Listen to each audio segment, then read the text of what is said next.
Welcome to our channel, $1 Million Made Easy. This is a channel that helps you know your numbers. Recently, I saw this question: can we retire on $500,000 and Social Security?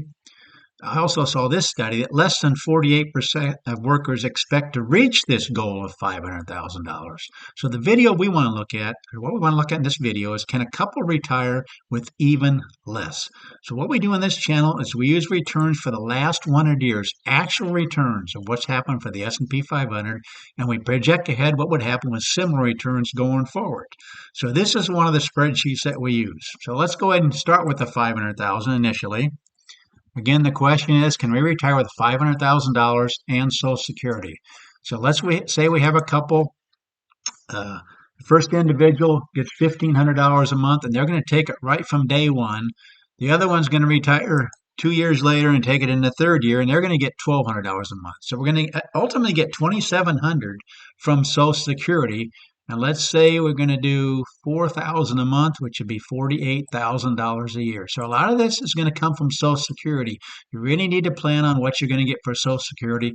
So in this case, let's see how the numbers might work out if you have $500,000. Also, if you give yourself a 3% COLA. So in other words, that very first year of that 4,000, 1,500 is coming from Social Security, so you only need 2,500 from your nest egg.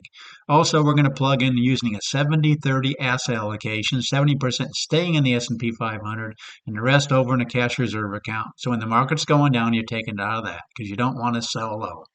Again, we're using a 3% COLA. So let's go ahead and update this and see how many times in the last 100 years, using the numbers, you would actually have run out of. Looks like in this case, somebody that has $500,000 and a couple that can take Social Security fairly early, they're 62, can take it right off the bat and have these kind of numbers. It looks like 0% of the time you'd run out of money. What are the numbers actually showing us? Those first 2 years, you're withdrawing 6% of your nest egg, but then when that second Social Security kicks in, you're only taking 3.3%, which results in well below a 4% rule. So here's what the graph actually looks like. This is what you would have after 20 years. This is the 20-year graph. You're beginning a little bit low if we had numbers like 1929. Maybe a little bit around the year 2000. But again, this is $1 million, $2 million, and $3 million. You're starting out with $500,000. So it looks like with the $500,000, given these numbers, you'd be just fine. But what happens if we go to $400,000? $400,000. All of a sudden, watch what happens to these numbers right there. They're going to go up because you're taking out the same amount from a lesser amount. So they're actual results are 7.5% the first 2 years and then 4.13%. Remember what we're looking at here. Can a couple retire with less than this 500,000? Says 48% of workers don't expect to even reach that goal. So let's go ahead and run those numbers here real quick and see where we end up. Still, the numbers are looking really good. Only 2% of the time, using numbers from the last 100 years, you'd run into a problem if we had these numbers. If you had just $400,000, if you were getting this from Social Security. This is the graph. Just during the Depression years, around the year 2000 is getting a little bit questionable. Again, if you remember, that was a bad decade, the year 2000s, and definitely the Depression type returns were definitely. But looks like you're still doing good with 400,000. What about 350,000? We're not changing anything else. We're not changing what you're getting from Social Security, just for an apples to apples comparison. So we're going to go ahead and update this. The numbers are still looking really good after 20 years. Only 5% of the time would you actually run out of money. See how crucial this Social Security is? You really need to take that into account. So people that have $500,000 and can take Social Security, looks like they're going to be in great shape. But even as low or down to 350,000, you still have a 95% success rate after 20 years, and it looks like a 91% success rate after 30 years. Let's go to 300,000. How low can we go with the amounts that we're using here? Let's go ahead and update this. Right now, we got a 5% failure rate with 350,000. And this is what we have with 300,000. We have a 15% failure rate, which means 85% success rate after 20 years and a 69% success rate after 30 years, which would be a 31% failure rate after 30 years. So it's kind of getting a little bit more iffy. The graph's filling in a little bit more with negative numbers because we're having less money to do. And what we end up doing is having a 10% withdrawal rate those first couple of years before that second Social Security kicks in to knock it down to a 5.5% withdrawal rate. That results in a 15% failure rate after 20 years. If we go down to 250,000 and don't change anything else, we're going to run into a lot more situations where you're going to have problems. Let's go ahead and update this here real quick.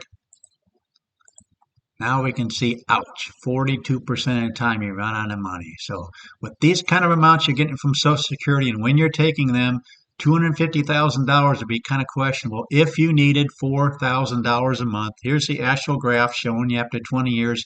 It's a lot of years. If we use the returns for the last 100 years, where you would be running out of money if you only had $250,000. Now, if you had more amounts for Social Security, and maybe if you took this one right from the very first year, that would help some. But again, this is a problem.